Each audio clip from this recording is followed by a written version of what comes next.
Boker Hashem Hashem Naaseh ve Natzliach Be'ezrat Hashem Itbarach en ce lundi 28 du mois de février 27 du mois de Adar Bet Shiur Be'ezrat Hashem pour une grande réfoua shlema achlama meira les Moratim Yakdosha Batorah Esther Bat Nusha Twitu Anna El Narefanala Srout par Ezrat Hashem par le mérite de ce limoud Yiratzon que Akadosh Baruch Hu lui envoie une très très grande réfoua shlema qu'elle puisse respirer comme il le faut. Je suis racheté par Nissim William Nathan, Bezrat Hashem. Bracha Vatsacha, je lui avais dit que c'était pas la peine de l'acheter, c'est ma mère, donc on allait le faire. Il a beaucoup insisté, ça venait de son cœur.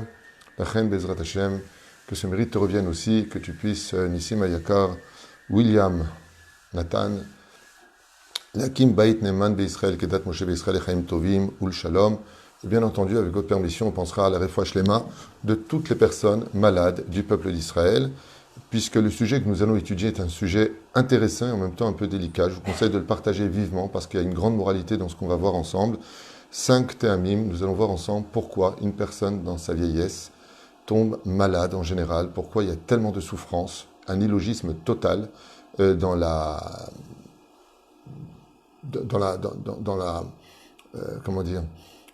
l'âge de la vie. Normalement, ce qu'on va expliquer, c'est que c'est pas logique de finir comme ça quelque part, malade, à l'hôpital, dans de grandes souffrances, dans un âge avancé. Au contraire, on se doit d'être beaucoup plus proche des personnes qui sont plus faibles. Pourquoi elles sont encore plus affaiblies? Qu'est-ce que Dieu nous enseigne dans la maladie à un certain âge dans notre vie? C'est ce qu'on va étudier, 5 points à retenir. Bezrat Hashem. Alors, j'aimerais avec votre permission lire en même temps la réfoua shlema de notre liste de ceux que je cite et de ceux que je ne cite pas, de ceux que je connais, de ceux que je ne connais pas, car Israël, c'est un seul peuple. Sarah Taleb Efrat Miriam, Yanaï ben Esther, Chayli Bracha bat Whitney Sharon, Inon Chay ben Ruti Hayarucham Esther bat Rivka, Baruch ben Ruth Sofan Meir ben Ruth Sofan Shmaya Shlomo ben Joanne Yonachana, Rivka bat Esther Noam Nathan ben Sarah Meir Baruch ben Sharon Mazal Shlomo Shlomo Jean-Luc Zeira, ben Zeira, Nissim Nachman ben Rachel Odaya, Chaya Yafa Johanna Bat Solange Shemesh David Shimon Nissim Ben Caroline. J'espère qu'il va à Bezrat Hashem beaucoup mieux. Amen. Qu'on n'entende que de très très très bonnes nouvelles, si Dieu veut. Evi Esther Bat Yael, qui a besoin aussi beaucoup de nos prières. Janine Zmira Bat Alice Aïcha. Et bien entendu, Yaniv Mesoud Ben Miriam, Chol Chol Israël. Et pour toi, maman, Bezrat Hashem, que ce shiur, Bezrat Hashem Barach, et assez Nissim, Veniflaot, Bachlama Meira, Briyot Etana, Echut Yamim, Valakol, Irat Shamaim.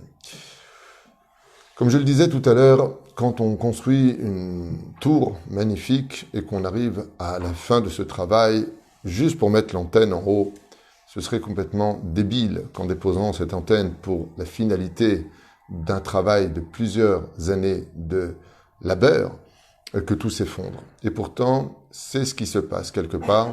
C'est quand une personne arrive à un âge avancé dans la vie, que maintenant que tu as tellement travaillé toute ta vie, tellement donné toute ta vie, tellement fait de mitzvot toute ta vie, que tu arrives enfin à un âge de Baruch Hashem, maintenant je peux me reposer et profiter de ce que j'ai tellement espéré à travers tellement de sacrifices, tellement de dons de soi, et ainsi de suite. Et c'est là que la personne se retrouve d'un coup clouée au lit, clouée sur un fauteuil, dépendante des autres. Et vous savez tous que la pire des choses qui puissent nous arriver, c'est la dépendance. Quand on est dépendant d'une personne, on retourne un petit peu dans le cycle de la vie.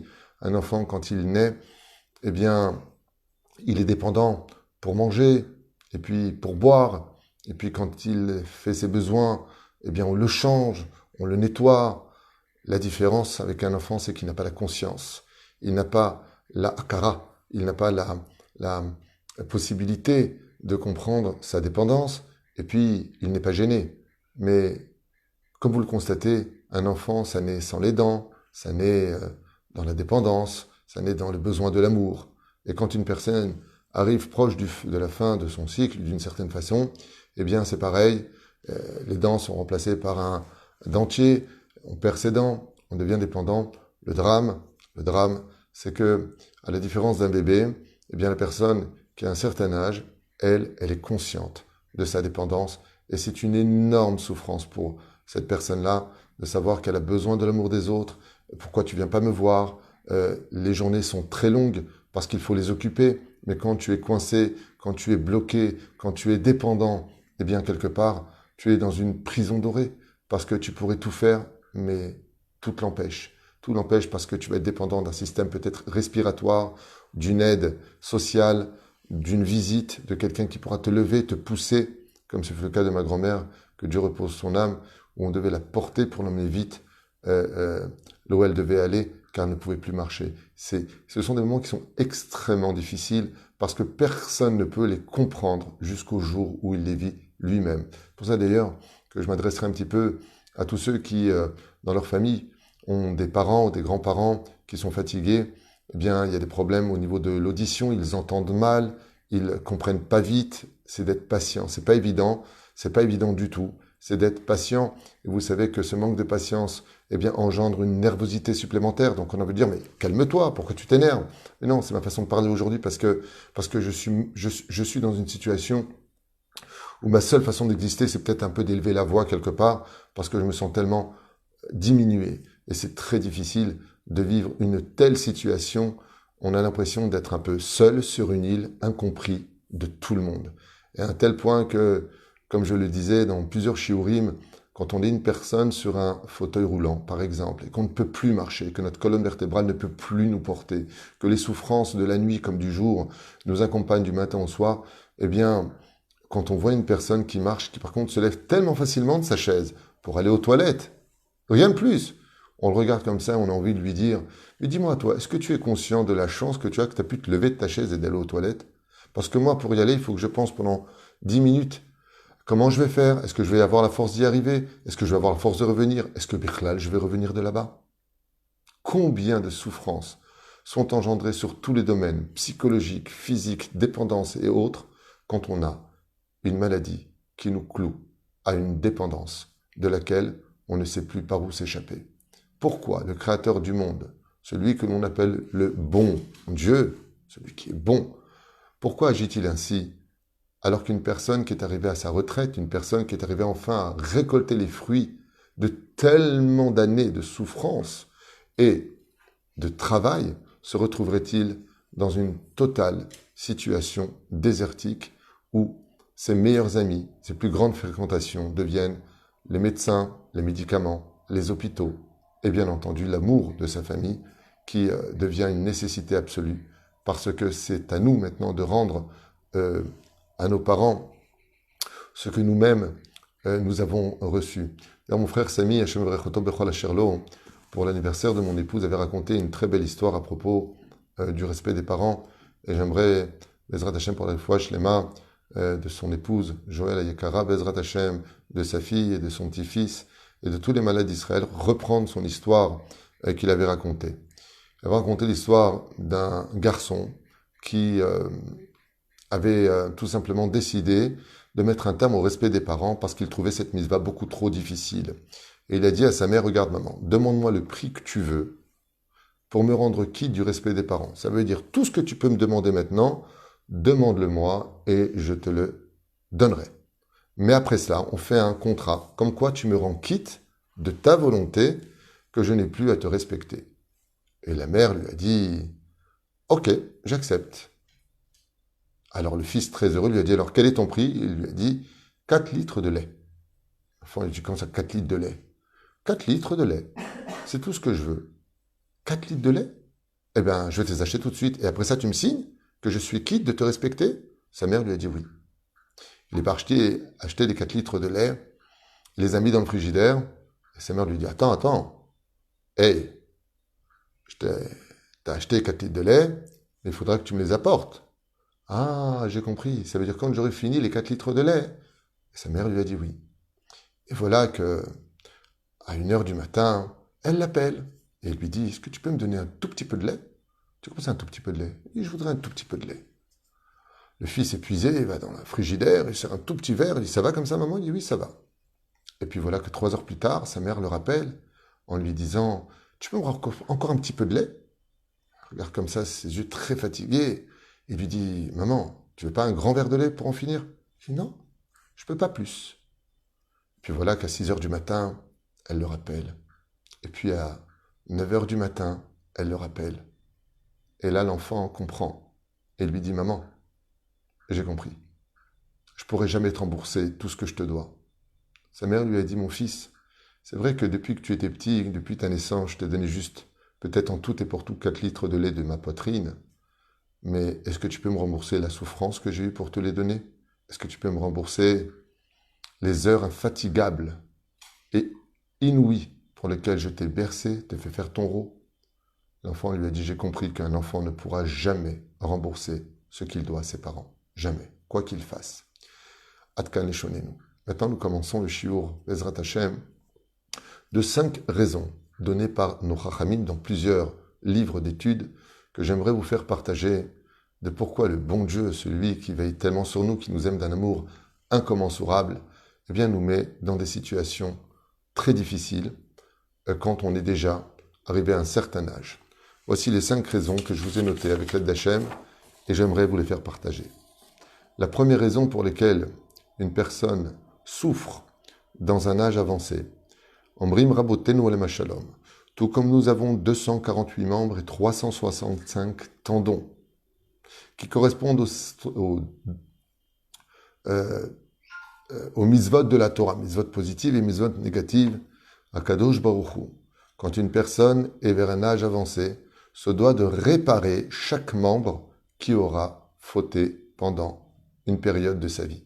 C'est-à-dire que des fois, personne avec une main va faire quelque chose d'injuste, ou il va faire ceci, ou il va faire cela. Eh bien, Kadosh Baruch Hu vient réparer ses membres. La Gemara nous parle de la visite de Rabbi Akiva chez Rabbi Eliezer ben Orkanos. Et Rabbi Eliezer ben Orkanos, ce grand tzaddik, un des plus grands maîtres de tous les Tanaïm, on l'appelait Rabbi Eliezer Agadol, eh bien, était souffrant et hurlait de douleur. Et il se tenait le ventre. Et Rabbi Akiva, en le voyant souffrir, on se dit, ah, enfin, t'es malade. Alors il lui a dit, comment, tu viens me maudire alors que je suis en train de souffrir? Il lui a dit non. Il lui a dit, il était impossible pour un homme d'avoir vécu dans ce monde, aussi grand soit-il en Torah et en mitzvot, s'il n'a pas fauté avec des membres. Maintenant que je te vois souffrir, cela démontre que Akadosh Baruch Hu est en train de te réparer les membres pour que toutes les mitzvot soient en toi le jour de ton départ, à 120 ans. Et il est mort à 120 ans. La deuxième raison, donc première raison, Chazal Omrim, car Dieu doit nettoyer les membres. Par exemple, quelqu'un qui avec son œil a regardé des choses interdites. Il a fait tchouva, c'est sûr qu'il a fait tchouva, mais lui, son œil au niveau physique, il est empreint d'une pustule d'impureté. Akadosh Baruch Hu va tout simplement, eh bien, s'il a mal jugé par exemple une personne avec ses yeux, s'il a regardé quelque chose d'interdit, s'il a été jaloux, chas v'shalom, peu importe, je n'ai pas les comptes divins. Mais ce qui est sûr, c'est que les membres qui ont fauté partent en révision avant les 120 ans pour que Be'ezrat Hashem Yitbarach, quand il rende son âme au Créateur du monde, son corps reste dans la Kedusha, parce que tout a été réparé. Première explication de nos sages. Deuxième explication, nettoyer la personne avant son départ. Le challenge de la création du monde, c'est que tout Israël a part au monde futur. Et donc, pour réparer certaines choses qui ont été faites, par exemple, un des péchés les plus graves, parce qu'il est tellement tapis à notre porte, c'est le Lachon Hara. Combien de fois on a entendu des choses sur les uns les autres? Combien de fois on a accepté les mauvaises nouvelles de « t'as vu, celui-là, il est comme ça, celui-là, ah oui, j'étais sûr, ah oui, ceci, ou tu as grossi, ou tu as maigri, ou tu es comme ceci, ou tu es comme cela ». C'est assourd de dire ça. Retiens ta bouche. C'est assourd de dire « tu es comme ça, ou tu es comme ça ». Tu veux donner des conseils? Donne-les, mais à la condition où ils sont donnés en tant que conseils. Et combien de gens parmi nous avons, les tsarino arabes, une langue qui dégaine aussi vite que Lucky Luke? En d'autres termes, on ne se rend même pas compte des fois qu'on fait beaucoup de la shonara, on fait beaucoup de moti shemra, et de toute façon, celui-là, je ne l'ai jamais aimé. Celui-là, il n'a rien fait de sa vie. Celui-là, il n'a fait que divorcer. Celui-là, c'est assourd de parler comme ça. C'est du lachon hara. Et le lachon hara, le problème qu'on a, c'est qu'on a vu que Dieu il a détruit le temple. Ce qui fait que Dieu détruit les membres de celui qui fait du lachon hara. Assour les daber lachon hara. En d'autres termes, il est interdit de parler de quiconque. Tais-toi. Al tedaber ala fechad. Ne parle de personne. Et la reine, Akadosh Baruch Hu, eh bien, nettoie la personne avant son départ. Et c'est pour cela que c'est une mitzvah de marquer à 120 ans sur le kéver d'une personne qui est morte dans de grandes souffrances. C'est une mitzvah de marquer décédé dans de grandes souffrances. Pourquoi? Parce que quand les anges descendront à 120 ans pour demander des comptes, ils vont lire sur la tombe que cette personne est partie dans de très grandes souffrances, ce qui fait que celui qui souffre sur terre ne souffrira pas après la mort. Il monte pur et nettoyé de tout ce qu'il avait à payer par rapport à l'ignorance de ses péchés ou à, malheureusement, des fois, un manque d'application dans le monde des mitzvot. Ce sont des comptes divins, seul Dieu le sait. Troisième explication, et une explication qui n'est pas à prendre à la légère, c'est que, comme l'a dit d'ailleurs le Harizal, Rabbi Chaim Vital ou Harizal, ou Ramchal, qui ont beaucoup souffert avant de partir de ce monde, ils ne souffrent pas parce qu'ils ont fauté, ils ne souffrent pas pour se rendre quitte de certains contes divins, mais ils souffrent pour leur descendance. C'est-à-dire que quand on veut acheter une voiture, on va selon ses moyens. Mais si on veut acheter une Mercedes, une Audi ou une BMW, il va falloir beaucoup de moyens. Et des fois, il y a des personnes qui méritent d'avoir une descendance extraordinaire dans la Torah. Et qu'est-ce que fait Hachem? Il va les faire souffrir pour avoir cette descendance. Prenons un exemple de la Torah. Avraham Avinu alav shalom est un homme exceptionnel. Les 10 épreuves d'Avraham, pas une seule épreuve a été donnée à Avraham Avinu pour lui-même, mais pour qu'il soit le père de la nation d'Israël. Les 10 épreuves d'Avraham, toutes les souffrances d'Avraham. Kachmet bin Chayetechidecha, prends ton fils et emmène le sacrifier. Sa femme Sarah qui est prisonnière en Égypte. La Brit Mila à 100 ans pratiquement, 99 ans. Toutes les souffrances des fois qu'on engendre aujourd'hui, c'est pour que nos enfants fassent teshuva, que notre descendant soit dans la Torah et les mitzvot. Et Dieu dit à la personne, quand elle dort et que son âme monte devant le trône divin, combien tu es prêt à payer pour avoir une descendance qui soit dans la Torah et les mitzvot? Et la personne répond, fais de mon corps ce que tu veux, mais donne-moi une descendance dans la Torah. Ce qui fait que des fois, ce n'est pas relié ni au péché ni au nettoyage, mais relié tout simplement à un prix à payer pour que cette personne parte à 120 ans dans des souffrances, telles que sa descendance, grâce au fait qu'elle est payée, eh bien les enfants et la descendance ne payent pas, mais que Dieu adoucisse leur cœur pour qu'ils fassent teshuva. Quatrième explication, pour lui faire accepter son départ. Ça, c'est une explication du Zohar. Les Chachamim nous disent que quand une personne arrive à un certain âge, jusqu'à 120 ans si Dieu veut, eh bien, la personne ne veut pas rendre son âme. Elle est attachée aux valeurs de ce monde, elle est tellement habituée. Et donc, Dieu va affaiblir cette personne jusqu'à ce qu'elle accepte même l'idée de partir. Et ça me rappelle ma grand-mère, Zichlona Libracha, et Menoucha, qui souffrait tellement à la fin de sa vie que je l'entendais dire en arabe, Ya Rabbi, ça y est maintenant, prends mon âme, ça y est, c'est m'explique, ça y est, je suis fatigué, ça y est. Chazal, ils disent que l'ange de la mort, quand une personne a surtout du mérite, parce qu'elle a été bonne avec un bon cœur toute sa vie durant, eh bien, il n'a pas le droit de prendre son âme si l'âme ne veut pas sortir du corps. Et la reine Akadosh machlish et Adam. Akadosh, des fois, il emmène l'homme et la femme jusqu'à accepter l'idée que, allez, accepte de partir, même si on a le devoir de se battre toute sa vie jusqu'à son dernier souffle pour vivre encore une minute de plus. Eh bien, il arrive des fois qu'Akadosh Baruch Hu, il se présente et il part, il se présente et il part. Allez, au fur et à mesure, pour que la mort ne soit pas une souffrance horrible. Comme le dit les Chachamim, le Zohar Kadosh entre autres, quand une personne décède, elle fait l'aller-retour à 120 ans entre le monde d'en haut et le monde d'en bas. Le monde d'en haut et le monde d'en bas, pendant une année. Pourquoi? Pour habituer l'âme à sa nouvelle situation spirituelle. Elle qui était habituée à manger, boire, vivre dans un corps, il va falloir qu'elle comprenne qu'elle serait adapte à cette vie d'être une âme sans corps. Et ainsi donc, Akadosh Baruch Hu affaiblit le corps pour que l'âme prenne plus de poids, plus de conviction sur la souveraineté du corps. Cinquième explication, qui n'est pas des moindres, laisser le temps, et c'est une des raisons principales des souffrances, que Yaakov Avinu avait demandé, laisser le temps pour faire teshuva et le vidouille. Le vidouille, comme vous le savez tous, c'est quand on dit, en tapant sur la poitrine, la tête vers le bas, le cœur vers le ciel, Aviti, Pashati, Bagadeti. On dit à Akadosh Baruch Hu, Ribono Shel Olam, j'ai fauté, je reconnais mes erreurs. Celui qui meurt avec le vidouille, celui qui reconnaît ses fautes, celui qui demande pardon à tout celui à qui il a fait du mal, celui qui a le temps de demander pardon à Dieu pour tous les péchés, sort comme un sadique de ce monde et aucune faute ne lui est rappelée dans le monde de vérité. Et pour arriver à cela, comment on peut savoir? Akadosh Baruch Hu, il rend le corps de l'homme faible et malade, de telle façon à ce qu'il réalise, à travers, pour certains cas, l'orgueil qui va se briser parce qu'on est faible, parce qu'on est dépendant, et ainsi de suite, mais il a le temps de faire le vidouille, de demander pardon à tout le monde, y compris à Dieu.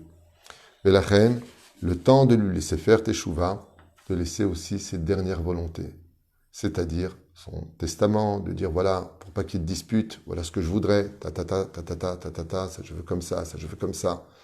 Et c'est ce qu'a demandé Yaakov Avinu quand il a demandé la maladie sur terre. Il a dit Ribono Shel Olam, comment on peut partir de ce monde? Où sont mes 12 enfants qui viennent autour du lit et que je leur dise à chacun d'abord combien je les aime, combien je les bénis et aussi ce que j'attends d'eux.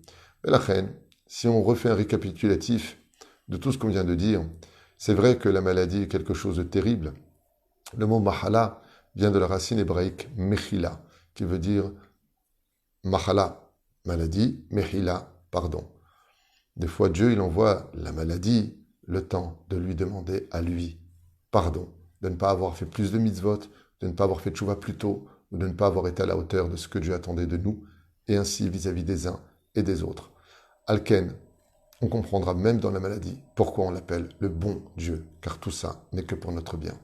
Ima, refoua shlema, refoua tanefesh, refoua tagouf, bracha v'atzlacha, et on t'aime très très fort. Kol touv. Merci Nissim.